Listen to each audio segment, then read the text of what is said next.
NBC Nightly News with John Chancellor in New York. Good evening and Merry Christmas. In Poland tonight, Christmas is over, and the government says it has eliminated all but one large show of resistance to martial law.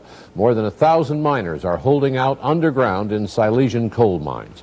Otherwise, Poland seems quiet, and Warsaw Radio said that workers were back at their jobs in mills and factories. Jim Bitterman in London has been watching the Polish story as it unfolded in several places today. The Pope blessed the city of Rome and the world in his Christmas greetings from St. Peter's, but he gave a special blessing this Christmas to his native Poland. Poles in Vatican Square cheered and raised high a Solidarity Union banner. In his message, John Paul said he was disturbed by a world that drives people from work, locks them up in concentration camps, deprives them of a homeland. In his homeland, the reference to concentration camps must have been too pointed for official comfort. When the Pope was shown on Polish television tonight, the reference was carefully edited out, as were the pictures of Poles waving flags and holding the Solidarity banner. That's not all the TV audiences saw this Christmas. There was a sympathetic portrayal of soldiers doing their martial law duties. And for the second night running, a critical report on the economic sanctions President Reagan imposed on Poland, including a harsh commentary from Moscow. After the newscast, Polish television broadcast its first film from the Silesian coal mine, where 1,200 men have been holed up underground, defying martial law orders to come up, for 10 days now. On both Polish radio and television, there have been dramatic, tear-filled appeals from relatives of the miners for the men to give up their protest, a protest some of the women called cruel and pointless. But the appeals broadcast above ground could hardly have been directed at the men below, and may be meant to justify in advance more direct government action to bring the strikers up. It's thought General Jaruzelski declared martial law in Poland when he did, in the belief that Poles in the days leading up to Christmas would be less militant, less likely to want confrontation. The holiday is over now in Poland, the joy of it past, and for Poles, all that remain are the harsh realities of martial law. Jim Bitterman, NBC News, London. Poland's Catholic Archbishop Józef Glemp was allowed to go on the radio today, and authorities showed Christmas masses on TV. Archbishop Glemp said he shared what he called the anxieties, fears, and pains of Polish families. The Polish government was also concerned with Polish stomachs, as we see in this report from John Cochran, which was censored in Warsaw. What a difference a crackdown makes. Poland's communist allies, who just a few weeks ago couldn't find anything good to say about the Poles, now can't do enough for them. From Czechoslovakia, a plane loaded with food, medicine, even washing machines. From East Germany, trucks carrying tons of milk, eggs, margarine, laundry detergents, toothpaste. Polish TV said the East German drivers stayed awake for 24 hours transporting needed supplies to their Polish comrades. 250 tons so far, said the TV announcer, scarce items like applesauce and shoes for children in orphanages. Nor was Moscow slow to respond. The message from Moscow was clear. So was the message from Poland's state-run TV network.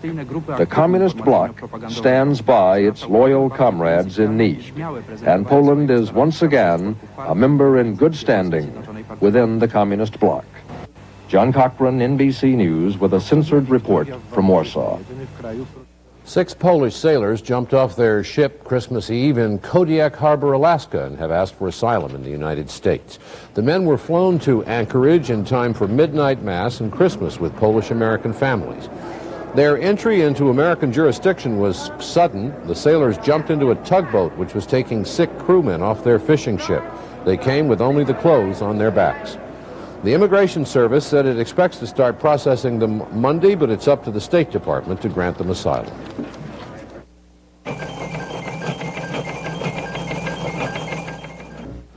It appeared today that the Reagan administration is somewhat less concerned about the Libyan assassination teams which received so much publicity earlier this month. The Washington Post says the government believes that 2 squads of 5 killers each have been put on hold, perhaps in Libya. More on the story from John Palmer at the White House. The White House said today it will have no official comment on published reports that alleged Libyan assassination teams have suspended, at least for now, their operations against the president and other top government officials. But one member of the administration, in a position to know, conceded our concern has lessened. Reporters accompanying the president on a Christmas Eve visit to a friend's house in Washington last night noted that while security continues to be extremely tight, some of the extra precautions put into effect in recent weeks were no longer evident. The president and Mrs. Reagan spent a quiet day with family members and a few close friends in their living quarters at the White House. Aides say the president and Mrs. Reagan did not exchange gifts this Christmas, preferring to wait until their 30th wedding anniversary in March, when they plan to buy each other gifts for their ranch in California. On Sunday, the president and Mrs. Reagan will fly to California for a week's vacation, stopping first in Los Angeles and spending New Year's Eve with friends in Palm Springs. John Palmer, NBC News at the White House. The war finally stopped in my mind. Those were the words of a Vietnam veteran who has just returned from a visit to Hanoi. 4 men, all members of the Vietnam Veterans of America, returned to New York tonight following their 6-day visit. They talked about it on the first stop of the trip home in Thailand. Steve Mallory narrates this report.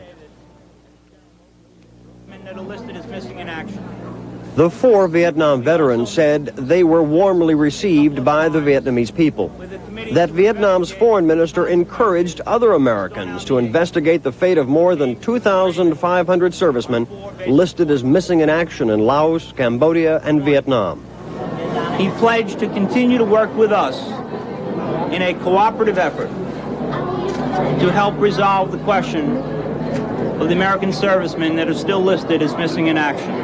Former Marine Robert Mueller, paralyzed by a bullet, said the Vietnamese authorities would like American doctors and scientists to study possible effects of the defoliant Agent Orange, used by the U.S. military in the war. During their 6 days in Vietnam, the veterans traveled throughout the country. Former Air Force Sergeant Michael Harbert, a veteran of 47 bombing missions over North Vietnam, said this trip probably changed his life.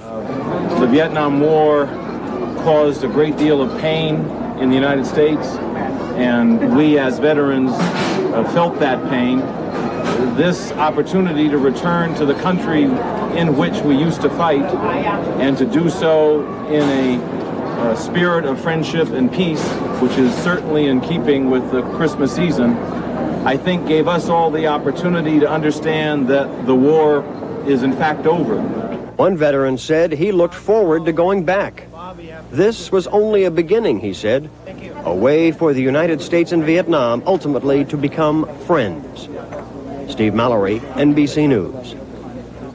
Ariel Sharon, Israel's defense minister, had the following things to say to an Israeli newspaper.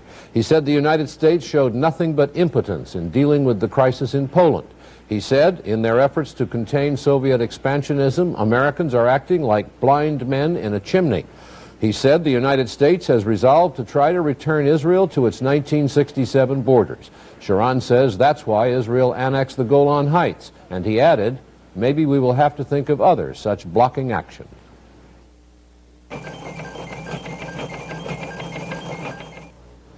It was almost a miracle, the kind that ought to happen on Christmas Eve. An Air Force officer who had been given up as lost after his jet crashed off the North Carolina coast was found alive and rescued. He had been drifting for almost a week, often in below freezing weather. Dan Molina reports. First Lieutenant Thomas Tiller was carried off a Coast Guard cutter on a stretcher last night after spending 6 days in a life raft, but generally he's in good shape. He suffered only a skin rash from the exposure, and today he was well enough to describe his ordeal. I didn't have any food or water at all. You lost that as you ejected? Right. Were you able to catch any in the rash when it rained? It never rained. I kept waiting for it to rain, but it just never did. Were there times that you thought that you might not see this Christmas? Well, there were a lot of times, but like they tell you, just don't give up.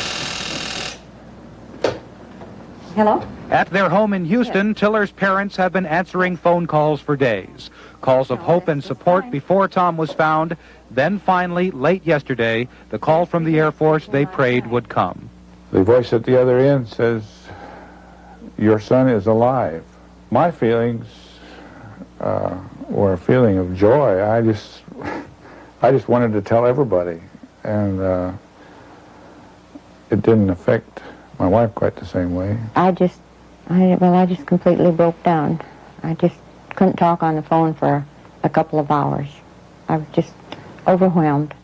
The Tillers say their hearts and prayers go out to the family of Lieutenant Michael Matson.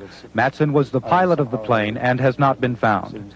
On this Christmas Day, though, with presents waiting to be opened once the families reunited, the ordeal for Griff and Elaine Tiller is over. It has reaffirmed our faith, and it has undoubtedly been the most Merry Christmas that we have ever had. Dan Molina, NBC News, Houston.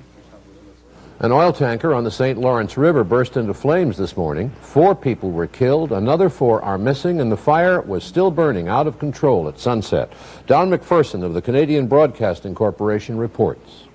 The tanker Hudson Transport was carrying a cargo of bunker oil from Montreal to the Magdalen Islands in the Gulf of St. Lawrence.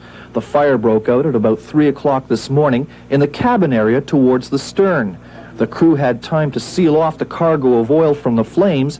Otherwise, the ship might have blown up, killing the whole crew. The missing men are among those who tried to escape in lifeboats and rubber life rafts. Other crew members stayed aboard the ship in the bow, away from the fire, and waited rescue. 2 Coast Guard helicopters from Halifax are being used in the search for the missing men. Don McPherson, CBC News, Matane, Quebec. Attacks by sharks are not common off the coast of California. They average fewer than 1 a year, and they usually are not fatal. But a week ago, a young man lying on his surfboard on Monterey Bay was attacked and killed by what may be one of the largest great white sharks on record. Saul Halpert of KNBC has the story. 24-year-old Louis Boren was last seen on his surfboard Saturday just beyond the breakers at a popular state beach near Monterey, California. 2 days after Boren disappeared, his blood-stained surfboard with an 18-inch section bitten out of it was found, leading to fears he'd been the victim of a great white shark. Yesterday, Boren's mutilated body, clad in a black wetsuit, was recovered from shallow water by a park ranger. The coroner said he'd been killed by a great white shark. It's strictly speculation yet as to whether he was laying on the board when he was struck, or whether the shark attacked the surfboard, knocking him into the water, and then attacked him. From the size of the bites, experts estimate the shark was at least 20 feet long, weighing more than 2 tons. The beach is popular with surfers and skin divers, but fewer people than usual were in the water this week.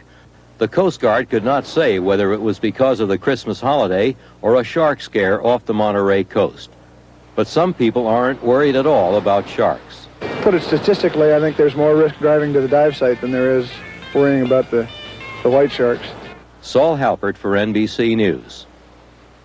Things happen at Christmas time which never seem to happen at other times of the year. For example, in Morgantown, West Virginia, for the last 7 or 8 years, someone has slipped a $1,000 bill into a Salvation Army Christmas kettle. No one knows who's been doing it. The $1,000 bill is wrapped inside 2 single-dollar bills. Well, this year, the money was there again, but what pleases the Salvation Army is that it happened twice this year. 2 $1,000 bills in the same kettle. Maybe it's catching.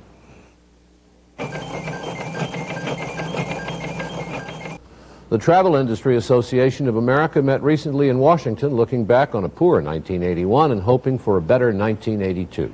The last really good year for the travel industry was 1978. There's a lot of money involved. Americans spend over $160 billion a year on travel. Americans spend a lot of money on movies, too, especially around Christmas, but not this year. David Barrington has more from Hollywood. Theater executives say they can't remember when the holiday season got off to such a slow start. Many blame the recession and the high price of tickets. Others say current releases are too adult. Films like the complex Warren Beatty picture Reds and On Golden Pond with Henry Fonda and Katharine Hepburn. Theater owners argue that such films don't appeal to the young audience. The president of one of the largest theater chains isn't sure what's wrong. We don't know whether it's a general economy. We really don't know whether we have lost touch with our audience. But we do know that we have an unusually large number of pictures that just haven't caught on. Yes, yes, my baby said yes, yes. Among the big disappointments, the $20 million Steve Martin musical, Pennies from Heaven, which went into general release last week. 500 theaters reported little interest. We're ready to go. Taps, starring Timothy Hutton and George C. Scott, opened to a respectable box office, but below expectations. The only action movie to debut this Christmas season, Sharky's Machine, a Burt Reynolds thriller, has opened poorly. Many fans blame Hollywood itself. They complain that new films are badly made. It had no meaning whatsoever. Most of the movies are a lot of money, but not any talent. Theater owners point out there's still time for things to improve. They'll be keeping a close eye on the box office tonight. David Burrington, NBC News, Hollywood. Lenox, Massachusetts and Lee, Massachusetts, two perfectly nice American towns.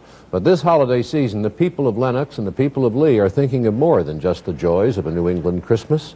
Nancy Fernandez reports. Two small New England towns in the Berkshire Hills, the working-class town of Lee, with its modest homes and paper mills, and just down the road, Lenox, with its expensive homes and country inns. Lenox and Lee have always had a keen rivalry in sports, like neighboring towns everywhere. There's always been a rivalry that's been enjoyed, that's been healthy, and that's been good. But for many, the healthy rivalry has soured. On December 4th, 7 Lenox teenagers were convicted of manslaughter in the death of 2 young men from Lee. Last June, there was a fight near a lake bordering the two towns. A car plunged into the lake during the fight. 19-year-old Richard Retzel and 19-year-old Barry Griffin, both of Lee, were in the car and couldn't get out. Judge William Simon sentenced the 7 Lenox youths to 2.5 years in the county jail. The brother of one of the convicted teenagers says the atmosphere in the two towns became tense, and his friendship with a boy from Lee is difficult to continue. I still talk to him on the telephone. He won't come into Lenox, and I won't go into Lee. In Lee, residents share the resentments of the parents of one of the victims, Richard Retzel. They say the sentences given the Lenox youths were too lenient. 2.5 years for 2 lives? It's a very small price. I can't speak for Lenox because I don't know, but I know. They still have their boys. A Lenox minister says the holiday season is the time to end the bitterness. There is a rhythm to Christmas in a small town, and I think both in Lee and in Lenox it will go on as it's always been, with church services and family gatherings, except maybe this year when we all gather and talk about peace and justice and things as we do on Christmas. Rather than thinking of problems far away, we'll think of problems close. Nancy Fernandez, NBC News, Lenox, Massachusetts. It seems a long time ago now, but on the 25th of December, 1980, we were all thinking about the American hostages in Iran. And on the Christmas of 1981, we are all thinking about the Polish people, some of whom were celebrating the holiday in the United States. We have 2 reports. In London, New Jersey, an immigrant family celebrates a traditional Polish Christmas. This one made special because Barbara Hufflett is with her sister, Stanislawa Balicki, again for the first time in 10 years. Barbara and her husband Bronislaw found the old traditions intact in America. They were not overwhelmed by all the food here. They said even with hardships and shortages in Poland, people still manage to celebrate holidays like Christmas. They say that it feels just like home because it's close family, sister, and they feel they're like just back at home, except it's a different country. It's a couple of miles away. Then, Midnight Mass, another tradition. And at Linden, St. Teresa of the Child Jesus Roman Catholic Church, things did not seem much different from St. Andrew's, their home church in Poland. The Huffletts spent more than 2.5 years trying to emigrate to the U.S. Last Wednesday, they got out. They had only enough time to pack a lifetime of possessions into 4 suitcases. Last night, Father Walter Gorski offered a prayer for those still in Poland. All of which we enjoy, let's ask God to give back to Poland this Christmas. The nation has suffered. William Monroe, NBC News, Linden, New Jersey.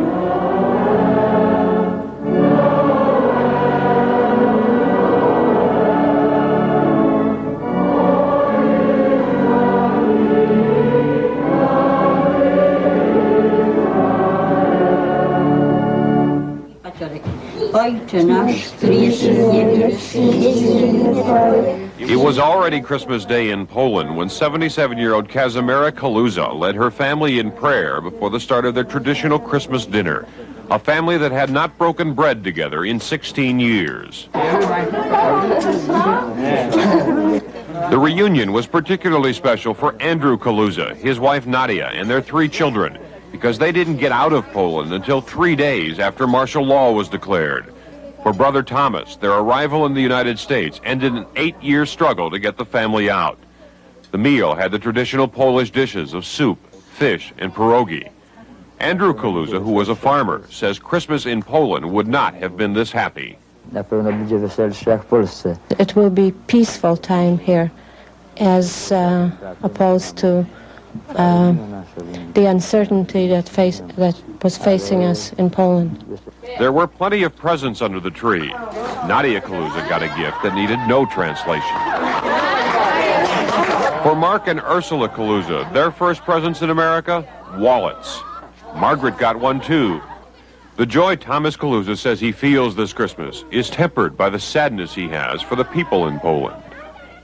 Maybe next Christmas everybody else will be happy. Not only we over here, but over there. Then we get freedom. They can enjoy Christmas in full like we do over here. Roger O'Neill, NBC News, Mount Prospect, Illinois. And that's Nightly News for this Friday. Jessica Savage will be here tomorrow, and we're going to conclude tonight with some sounds and sights of today's Christmas service at the National Cathedral.